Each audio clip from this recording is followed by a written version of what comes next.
Hello and welcome to Soundtrack Stories here on Radio Ottery, your very own community radio station. My name is Daniel Mumby and thank you very much for joining me this afternoon. For the next 60 minutes we're going to be looking at some of my favourite soundtrack choices from film and television and discussing what makes a truly great soundtrack. Let's kick off with something a little light-hearted. This is B.B. King from John Landis's 1985 comedy Into the Night.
Into the Night, the title track from his soundtrack to the John Landis film from 1985. Today we're going to be having a look at some of my favourite film and TV soundtracks and asking what makes a good soundtrack as opposed to just a decent one or even a bad one.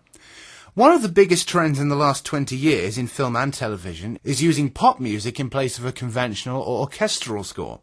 The most famous user of this is, of course, Quentin Tarantino, whose film Reservoir Dogs in 1992 cemented Stiegler's Wheels Stuck in the Middle with You as being forever associated with a certain barbaric act perpetrated by Michael Madsen's character. But Quentin is not the only one who has been dabbling with pop music in place of a score. The next selection I'm going to play you is from the soundtrack to Vanilla Sky, written and directed by Cameron Crowe, who served as a contributing editor for Rolling Stone before becoming a filmmaker, so he knows a thing or two about pop music. This is taken from the middle of the film, where the characters played by Tom Cruise and Penelope Cruz, spelt differently of course, have reconciled. It's Bob Dylan's Fourth Time Around.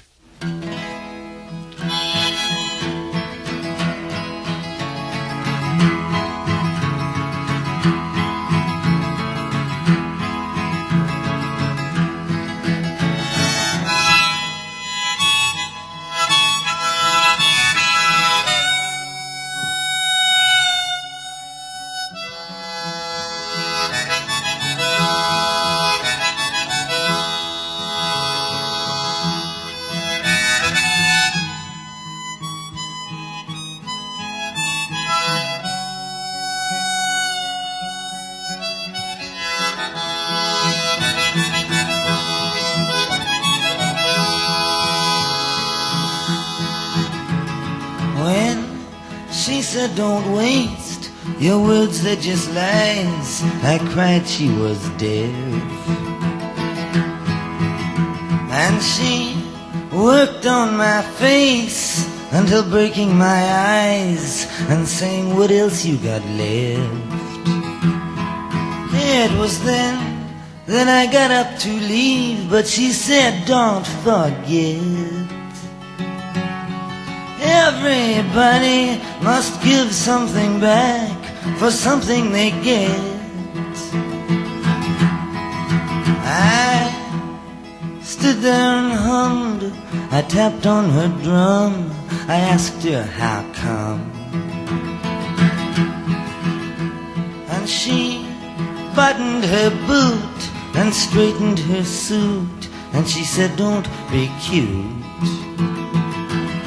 So I forced my hands in my pockets and felt with my thumbs, and gallantly handed her my very last piece of gum.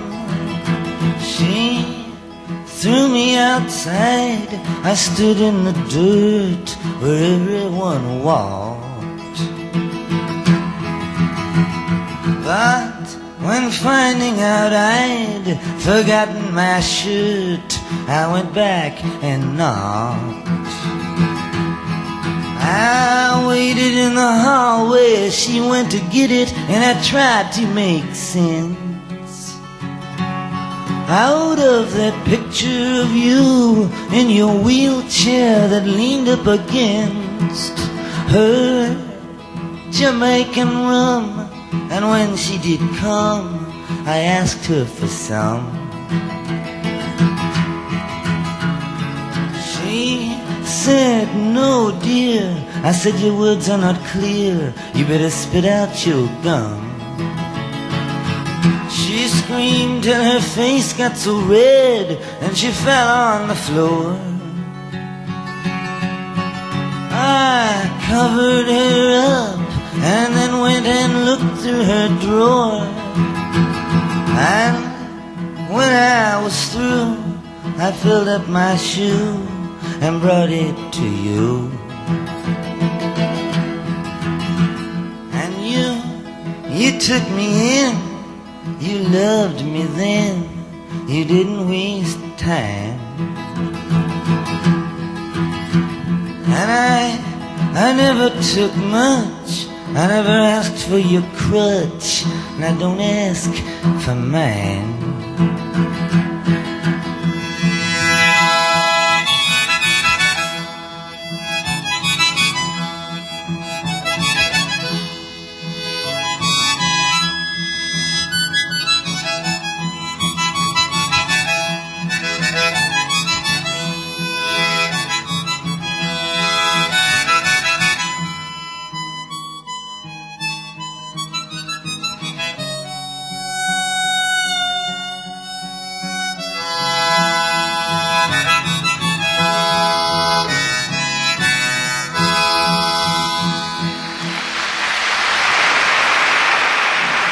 Bob Dylan with First Time Around, lifted from the soundtrack of Vanilla Sky in 2001. And if you haven't seen Vanilla Sky, not only would I recommend you check it out, but I would also recommend you hunt down the Spanish original for that, which is called Open Your Eyes. It came out in 1997, if my memory serves me correctly. Now, one of the things that soundtracks can do to really lift a film is to really epitomize the emotional turmoil of the characters. And we tend to think of that in terms of grand sweeping scores like, for instance, Howard Shore's work on the Lord of the Rings trilogy, which I'm a big fan of, and you'll hear some of that in about 10 minutes' time. But small-scale pop, rock, and even electronica soundtracks can do that just as well, if not, in some cases, slightly better. And to give you an idea of what I mean by this, I'm going to play you something from Jim Henson's cult classic Labyrinth from 1986. Half of the soundtrack was contributed by South African composer Trevor Jones, and half of it by the film's star David Bowie. This is taken from the later stages of the film, where David Bowie, playing Jareth, the Goblin King, is squaring up to the young Sarah, played by a baby Jennifer Connelly, as they discuss whether her fantasies have any real power over her, and if she genuinely wants her baby brother back. It's a track called Within You, and I think it's absolutely great.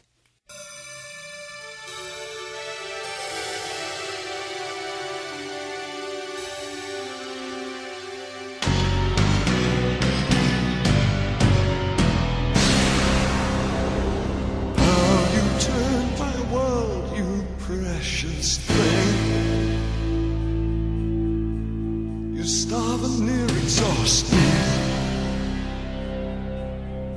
Everything I've done for you. I move the stars for no one. You've run so long, you've run so far. Your eyes can be so cruel.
David Bowie from the soundtrack of Jim Henson's Labyrinth, that's Within You from 1986.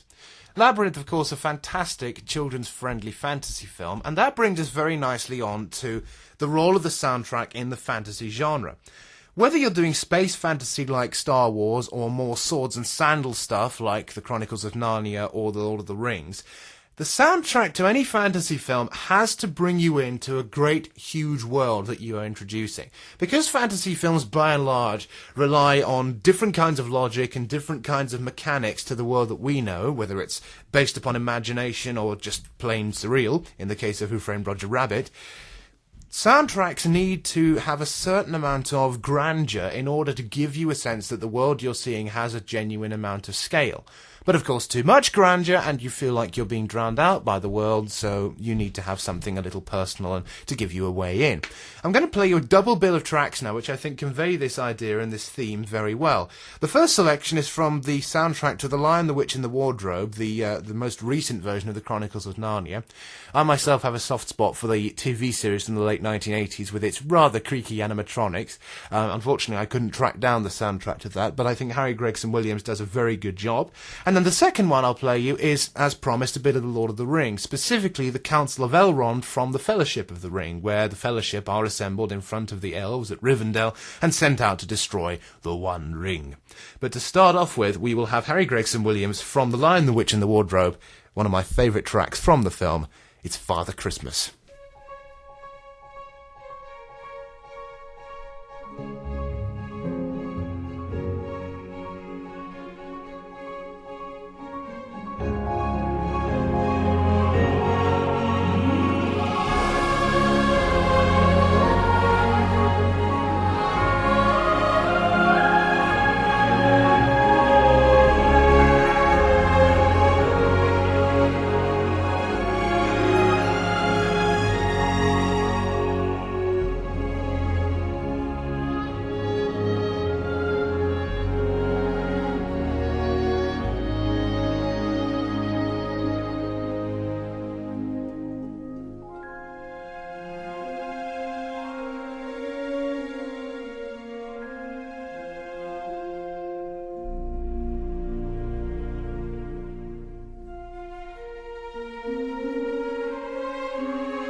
we had Harry Gregson Williams with Father Christmas from his soundtrack to The Lion, the Witch and the Wardrobe, the 2005 film version.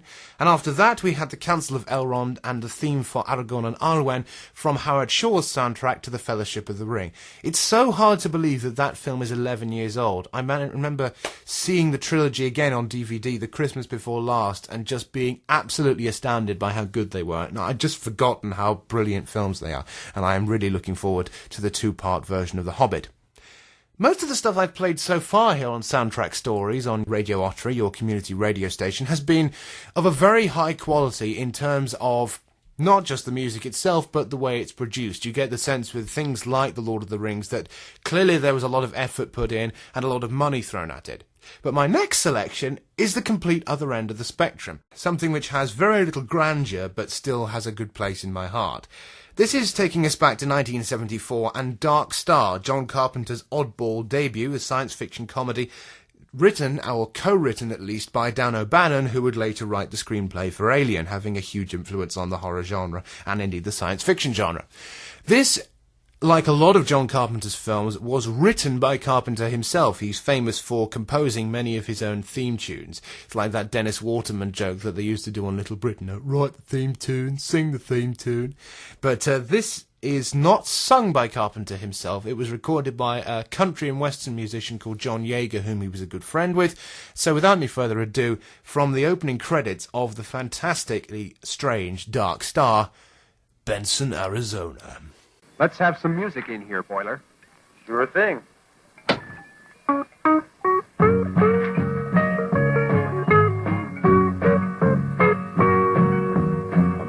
Sunshine down, but I see only one. When I think I'm over you, I find I've just begun. The years move faster than the days. There's more in the light. And how I miss those desert skies, your cool touch in the night. Benson, Arizona, blue warm wind through your hair. My body flies the galaxies, my heart longs to be there. Benson, Arizona, the same stars in the sky, but they seem so much kinder when we watch them, you and I.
That's from the soundtrack of John Carpenter's Dark Star, a track called Benson, Arizona, sung by John Yeager and written by Carpenter himself.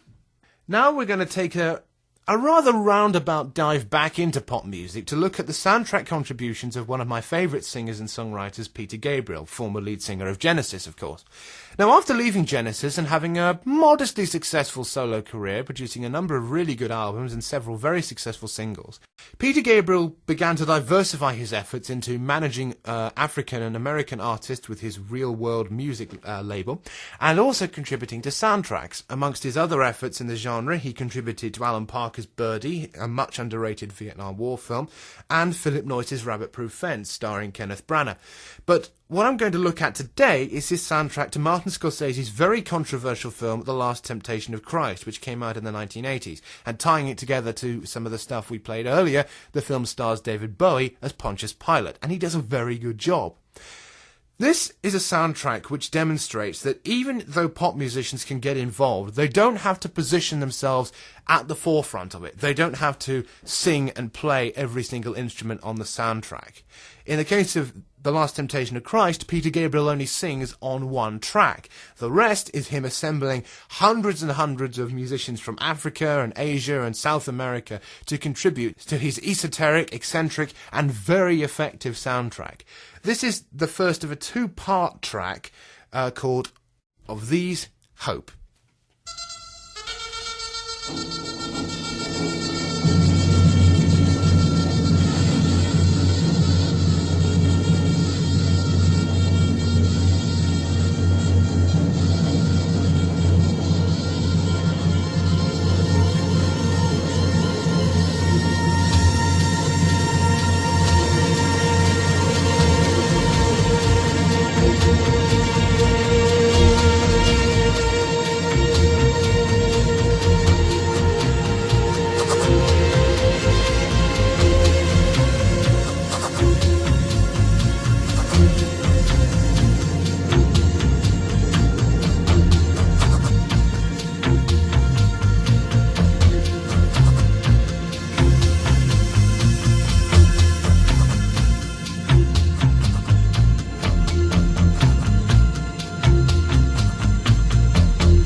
Peter Gabriel with Of These Hope from his soundtrack to The Last Temptation of Christ, which was released as the album Passion in 1989. Now let's take things back towards grandiosity in the shape of opera, or at least very operatic musicals. One of my pet peeves about many musical films is you often get the sense that the people playing the characters aren't doing the singing on screen. And I'll give you an example. There's a film called La Vie en Rose starring Marion Cotillard, who was in Inception and most recently The Dark Knight Rises. And that required her to play the famous French singer Edith Piaf, including renditions of some of her most famous tunes like Je ne regrette rien, which of course is used in Inception in a way that's very specific. But because the producers didn't want to offend Piaf's followers or family, they simply dubbed Piaf's recordings over Marion Cotillard's lip movements, and it was a very jarring result. What I'm going to play you now is an example of how to do it properly, where you have actors who, granted, are not the purest or greatest singers in the world, but they do have a seamless bond between the spoken and the sung parts of the character. This is taken from the soundtrack of Tim Burton's Sweeney Todd, the Demon Barber of Fleet Street, which is an absolutely amazing rendition of the Stephen Sondheim play, in which you have Sweeney Todd, played by Johnny Depp, and Mrs. Lovett, played by Helena Bonham Carter, duetting on this very tense song called Wait.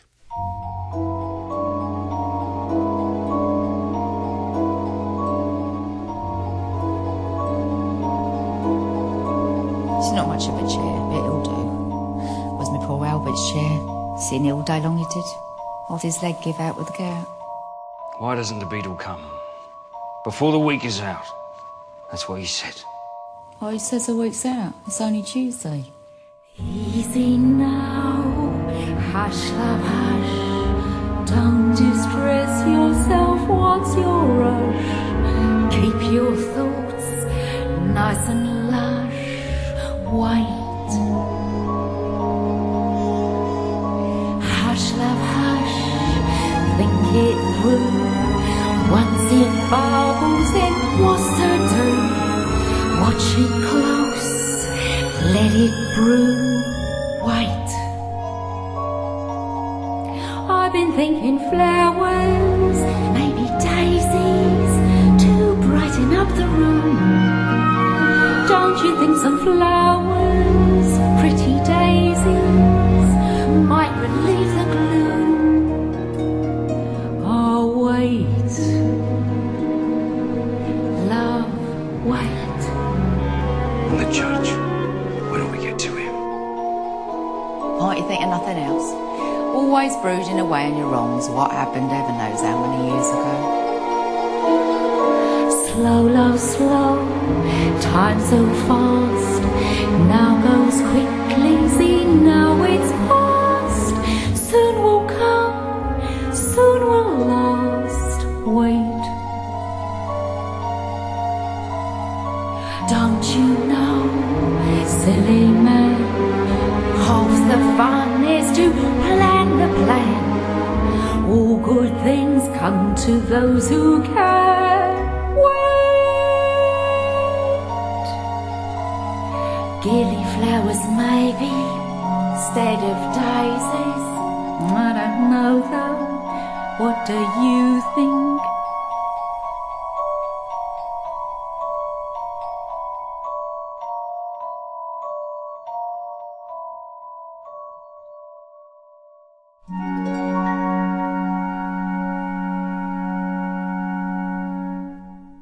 Sweeney Todd, the Demon Barber of Fleet Street, which came out in 2007, written by the great Stephen Sondheim, sung by Johnny Depp and Helena Bonham Carter, or as Mark Kermode pejoratively calls her, Helena Cardboard Box.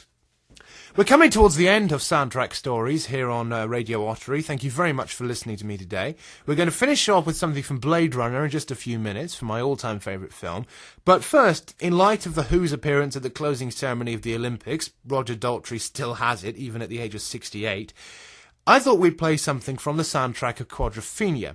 This was based on their second rock opera, the first of course being Tommy, which was filmed in 1975 by Ken Russell, and it stars Phil Daniels as a young mod called Jimmy who suffers from a four-way split personality disorder and ends up getting implicated in the Brighton riots, also featuring of course performances by Sting, Ray Winston and Leslie Ash.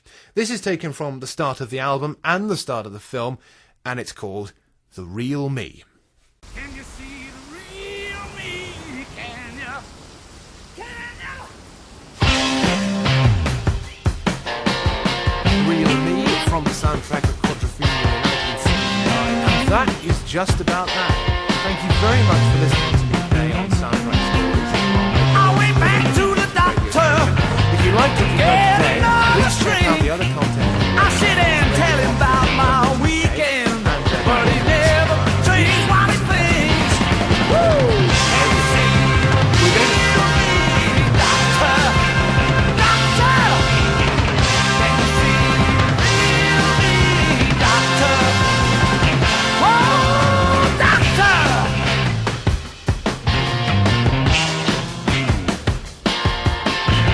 I went back to my mother. I said, I'm crazy, Ma, help me. She said, I know how it feels, son, 'cause it runs in the family. Can you see the real me, mother? Mother! Can you see the real me, mother? Oh, mother! Can you see? Can you see? Can you see the real me? Can you see? Can you see the real me? The real me?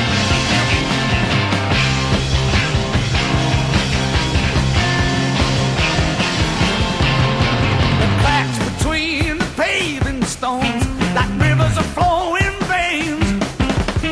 Strange people who know me, peeping from behind every window pane. The girl I used to love lives in this yellow house.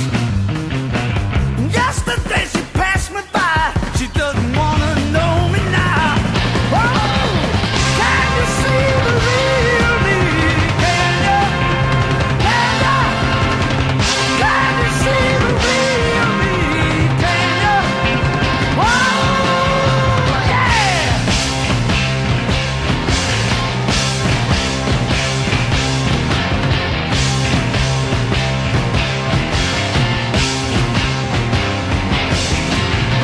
I ended up with a preacher full of lies and hate. I seemed to scare him a little, so he showed me to the Golden Gate. Can you see the real me, preacher? Preacher! Can you see the real me, preacher?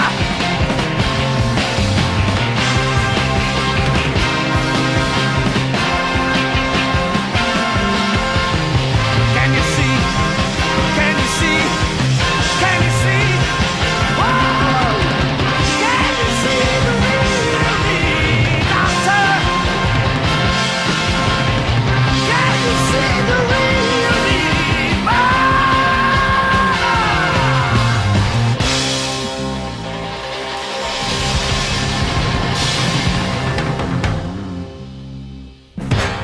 The Who with The Real Me from the soundtrack of Quadrophenia in 1979. And that, my friends, is just about that. Thank you very much for listening to this programme, Soundtrack Stories. I've been your host, Daniel Mumby, and thank you very much for supporting Radio Ottery, your local community radio station. Stick around on the website to have a look at some of the other content being produced for this launch weekend, and stay tuned for news about where the radio station will be going next. We're going to finish off the show with something from my all-time favourite film, Ridley Scott's sci-fi masterpiece Blade Runner.